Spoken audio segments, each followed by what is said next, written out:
Okay, as you can read, we're given the fact that the force, the gravitational force between two masses is inversely proportional to the square of the distance between them and proportional to the product of the two masses. So using that information, we answer a few questions, okay? If we double the separation of two masses without changing the masses, what happens to the force? Well, since the force depends on the reciprocal square or the inverse square of the separation, separation doubles, you're going to get 1 over 2 squared, or 1/4 of the force. Now, let's just look at how force versus separation would play out for two fixed masses. Okay, so we have two masses. We have the force here. We have our separation here. We can start, people in class say, well, it's going to have a graph that kind of does this, okay, and they're right. So let's see if we can do a little better than just the general intuition about we're going to have a graph that's decreasing with separation. Let's just start with a point up here. We think the graph will go through somewhere around here. So we haven't put a scale on the graph, so we're going to declare that this point represents some force at some separation. Now, what happens if we double the separation? Well, we get 1/4 of the force. How can we represent that by another point on the graph? Well, here's our separation.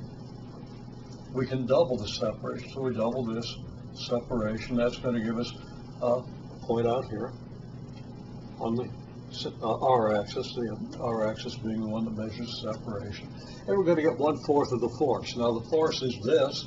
If we cut the force in half, it's going to be about here.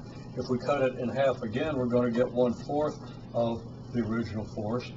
And that's the force that's going to go with the doubled separation, so we're going to get a point here. Now what can we do? We can double the separation again. If we double this, we get this for the separation. We cut the force in half and then cut that in half, and we have 1/4 of the force, so we have a point on the graph here. We could double the separation once more, but when we cut the force down to 1/4, it's going to be really close to the r-axis. In any case, now we have a pretty good representation of how force falls off with separation for two fixed masses. Okay. Now, what if we keep the separation the same and double one of the masses?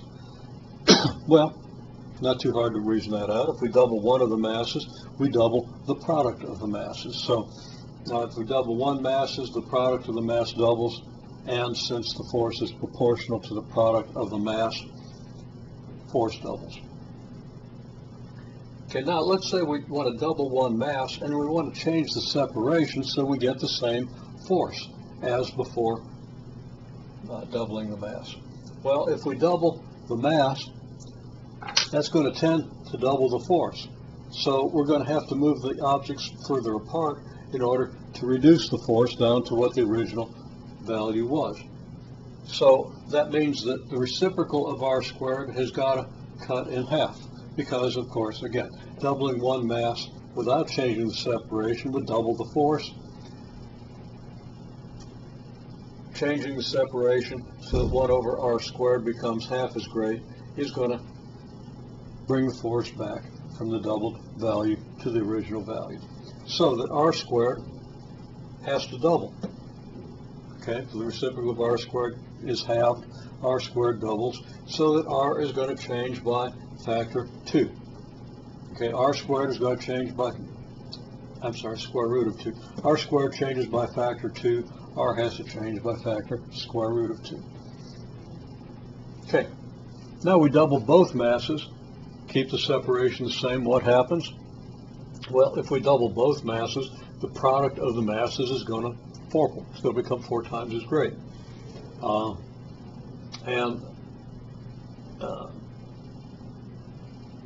That's going to fourple, or quadruple if we want to use the proper word. It's going to quadruple the force.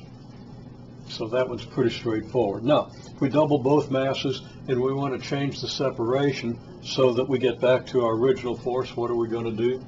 Well, in that case, our reciprocal r squared is going to have to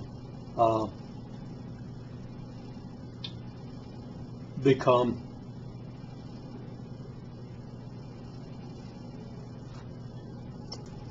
apologies, what I was saying didn't make any sense because it was wrong.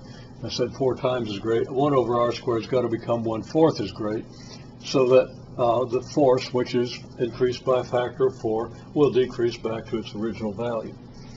So 1 over r squared has got to become 1/4 as great, so r is going to become square root of 4, or 2 times as great.